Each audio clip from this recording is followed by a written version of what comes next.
Hi and welcome to today's episode, in which I merge the need to clear out a bit of fridge space with a viewer request of making some burritos. I was moving things around in the freezer yesterday to make room for some ice and remembered I had this pack of vegan chicken pieces. I then remembered a comment from a few videos ago asking if I'd ever made burritos. So I thought, oh, maybe I can use the chicken pieces in a burrito and show people a few different ideas of what you can stuff inside these delicious tubular delights. Burritos originate from Mexico, according to the Wikipedia article I just read. If you've not come across them before, it's a flour tortilla that's stuffed with different things and then rolled up into like a tight cylinder. So a bit like a wrap kind of thing, like a wrap sandwich. I think typically the fillings that you'd put in there would be a few different elements of like a meat or of vegetables, then beans, rice, guacamole and salsa and some cheese. So I'll be using the chicken pieces. I'm going to cook off some sushi rice. I like sushi rice just because it's got a nice kind of bouncy grain to it, but use whatever you like and whatever you got in the cupboard. Initially I was going to use kidney beans, but then found some black beans in the cupboard.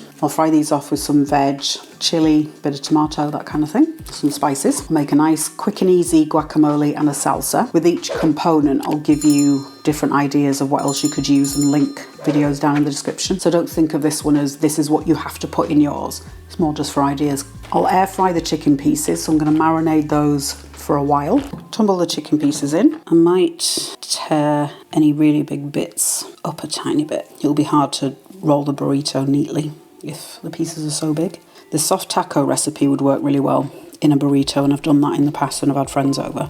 The kind of air fryer tofu pork, that would work really well in here. You just dry slices of tofu and then rehydrate them in flavour stuff, and the texture goes very pork chicken breast kind of texture. Or you could do chili, but you just don't want anything super wet because it's going to affect the integrity of the burrito and you'll get liquid gushing out the bottom. You could use the barbecue jackfruit as well. If you wanted to take this into kind of a fish direction, grab some vegan fish fingers. That'll work quite well. Marinade's going to be super simple. I'm going to do lime and coriander. Grabbed a handful of coriander. I'm just going to scrunch it up into a bunch and then run my knife through it. I did think about putting the chicken pieces in with the beans, but then decided I fancied them separate. I'm going to get the coriander down quite fine. Cilantro, I think, if you're in the States. If you really don't like coriander, feel free to use parsley or any other herb you like. But coriander is a very classic South and Central American flavour. So that's probably 4 tablespoons, something like that, of chopped coriander. Good drizzle of olive oil, maybe a tablespoon. Salt and pepper. A pinch of each. And then I've got 2 limes, but I'm not sure how much I'll use, so I'll do 1 to start with. Just rolling it on the counter, which helps break down the cells inside so you can get more juice out. Another thing you could use in place of the chicken here is the dried pieces that I get from the supermarket. I've used them in the steak and ale stew and in the cacciatore. It's like textured soy protein, and they keep them in the cupboard in bags and then add liquid, and you end up like a really nice little meaty thing that can just be kept in the cupboard indefinitely. I'm going to go in with the fork, mix everything together. I'll do the beans next because then they can be cooking down while I do everything else so the flavour can develop really nicely. I'll add another tablespoon, maybe 2, of the olive oil into a pan. I'm going to drain the beans, but I don't think I'll bother rinsing them. The water that they sit in the can, the starches come out of the beans, so it kind of thickens things a tiny bit. The veggies that I'm going to use are based on what I needed to clear out the fridge. 2 large carrots, so maybe 3 medium. Dice those down. This was the middle part of a head of celery. So if you're doing full ribs, maybe 3, 4, something like that. I've got half a large leek, which I'll chuck in. Orange bell pepper. I was going to put fresh chilies in here, then remembered I've still got some of the super hot chili thing that I made last year. A guy gave me a load of super hot chilies that he grows on his allotment, so I made some braised pepper kind of thing. That's got some onions in it along with some flavours. If you don't happen to have this specific thing, just use like a fresh chili or even chili flakes, cayenne pepper, that kind of thing. There's leeks and spring onions. They just keep growing once you've cut them. So I'm just going to take off that end bit, pull back the outer layer of leek just because it can be a bit tough. I've just decided to add a couple of shallots in as well. So I think I'm going to split the leek into 4 and then just slice that down. The pan's come up to temperature, so I'm going to throw in the carrots and celery. Just remembered I was going to do my spices first. I didn't sleep brilliantly last night, so the spices that I'm going to use. I've got a half teaspoon each of coriander seeds, caraway and cumin. Let those toast off a little bit, and toasting them brings out the flavour. You just want to toast them for like a minute or two until you can start smelling them. Sometimes they'll pop as well. Feel free to use like a pre-packaged spice blend, like a taco seasoning or that kind of thing. They're ready to go. So I'll put the veg back in. I've got this on a 6, mine goes up to 9. It's kind of medium to medium high. I just want to start softening it down. Shallots are a type of small onion, so they're a bit milder in flavour, so a bit more sweet. I think I'll do those in half. And then I'll just slice these down. Slide everything into the pan. The trick with burritos is not to overfill them, so I'm going to have a lot of this. It'll probably be enough for 30 burritos, but it's a nice thing to have, and I'll probably freeze quite a bit of it for when I'm hankering for a burrito. Let that keep sweating down, and then onto the pepper. So I'm just going to dice that down. Pepper seeds tend to be quite bitter, which is why I'm taking them out, but if you like that, just leave them in. Same goes for the white part, the pith. Again, it's just bearing in mind we don't want anything too big because it will be awkward in the burrito. Pepper's in. I'm going to add a small pinch of salt. I'm only doing a small amount because I can't remember how salty the hot pepper thing is. Salt pulls moisture out of things. I want to use that property to help soften these down and get a tiny bit of colour on there. So I'll let that cook for another couple of minutes because I don't want too much liquid in the beans. Instead of adding a can of chopped tomatoes, I'm just going to use some tomato puree. I want to say tomato paste in the States. This is like a very concentrated paste made out of tomatoes, so it will give me that tomatoey flavour but without lots of liquid. I'm also going to grate in some of this 100% cacao block that comes like that. This is just cacao beans that have been processed. There's no sugar, milk or anything like that. Just gives a nice savoury flavour with a bit of richness as well. Don't be grabbing a Hershey's bar or a dairy milk and chucking it in because it's not the same. You can get 100% bars of chocolate in the shops. I've seen quite often, even a 90%, maybe even an 85 will do. You just don't want too much sugar going in. A little bit of sugar's okay because it'll bring out the flavour of the tomatoes, and I'm probably going to add a bit of sugar. I'll do that on the microplane just because then it grates down fast and it'll melt nice and quickly. I'm going to look at the braised hot peppers. I need to be super careful though because they're really hot. It's got things like ghost peppers. I think there's some California Reapers, so I just need to not get myself covered in it like I did when I made it. Sprayed all up the side of my face and everything. Ow, might even chuck some gloves on. Pull my face right back, just snip them a bit. So I've just gone through with my scissors, chopped it down. Veg is all softened down nicely. I think I'll add the beans in last, just so they don't get too smashed up. Very carefully add the peppers. I did use mirin in the sauce, which is a Japanese sweet wine, so I might not need to add sugar like I initially thought I might. A good few tablespoons of the tomato puree.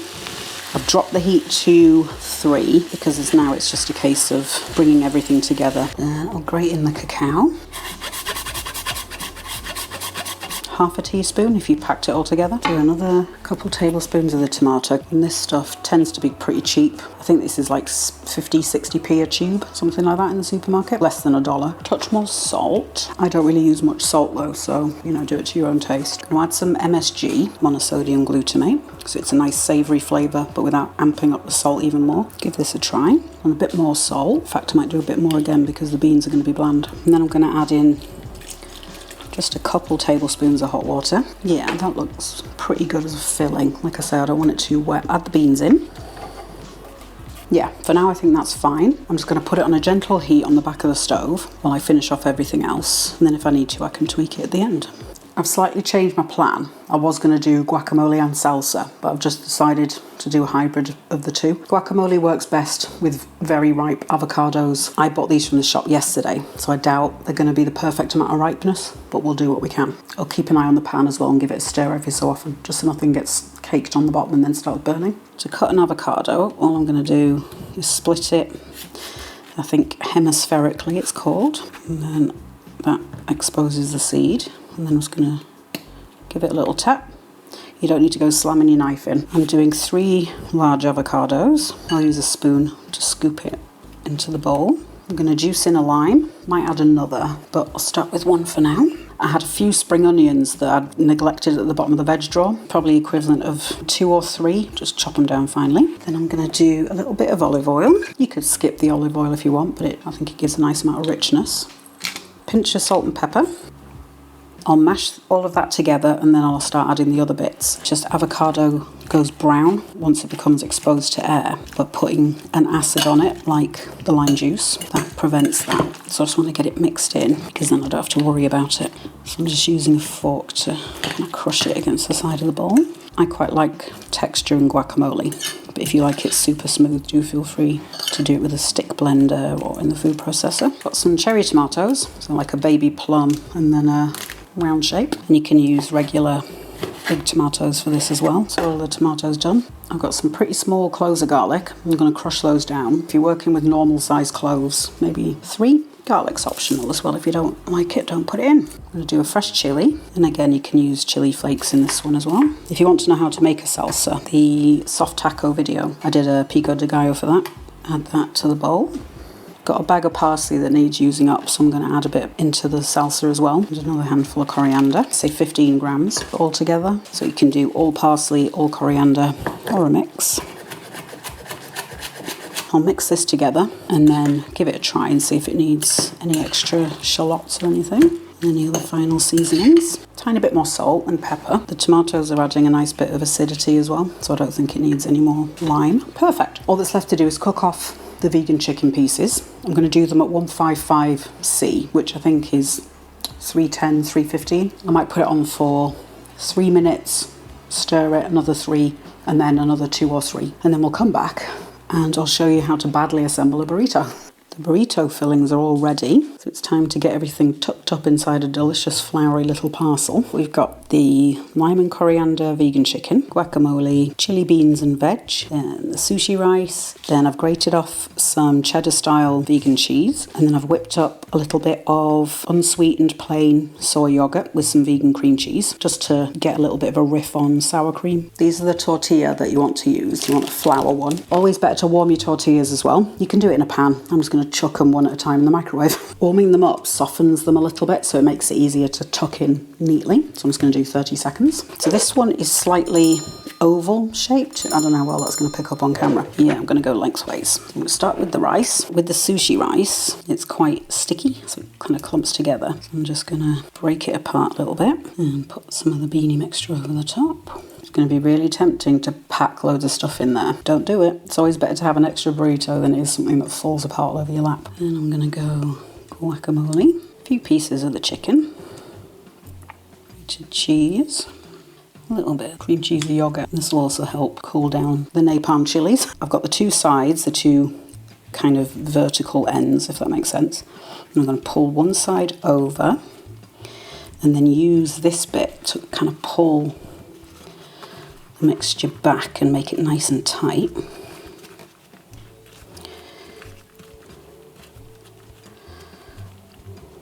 There we go.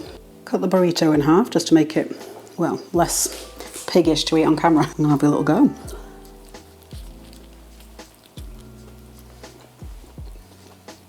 Zingy, vibrant, tangy, umami. But yeah, that's cracking. And it's fairly simple ingredients, but just giving them a bit of love. And it's a really nice thing to have for friends, like if you've got a group of friends over, and just serve everything in bowls and people can help themselves and assemble their own so they can put whatever they want in there. There's a nice variety of textures going on as well, because the veg, the carrots and celery, and the peppers to a degree have still got a slight bit of firmness to them. The beans have got a different kind of firmness. Obviously you've got the raw tomato in the guacamole, then you've got softness coming from the guacamole, you've got some chewiness coming from the chicken, a bit of bouncy chew from the rice, and then the tortilla itself, it's got a nice bit of elasticity, so as you bite into it, your teeth kind of resist a little bit and then punch through. If you're watching this video, Paul, I need to say thank you for putting the idea of doing burritos in my head.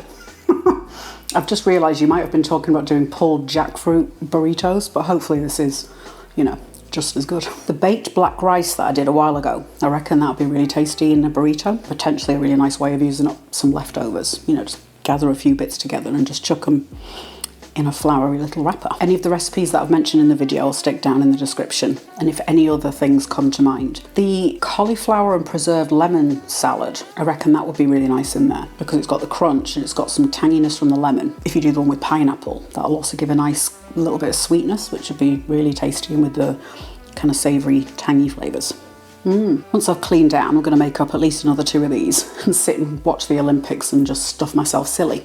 So I just need to say a huge thank you to my people over on Patreon. Their support keeps me going. It's financially and emotionally. It's nice to have just a little group of people who are there if I need to vent, as well as just giving me a bit of positive reinforcement. If you want to sign up, I'll leave the link down in the description. In exchange for a bit of cash from you each month, you'll get some bonus content behind the scenes, all that good stuff. If you want plenty more plant-based recipes with flavours from all across the world, like this video and subscribe to the channel. Tap the bell icon if you want to get an alert as soon as I publish a new one. While you're waiting for the next one, have a look at this.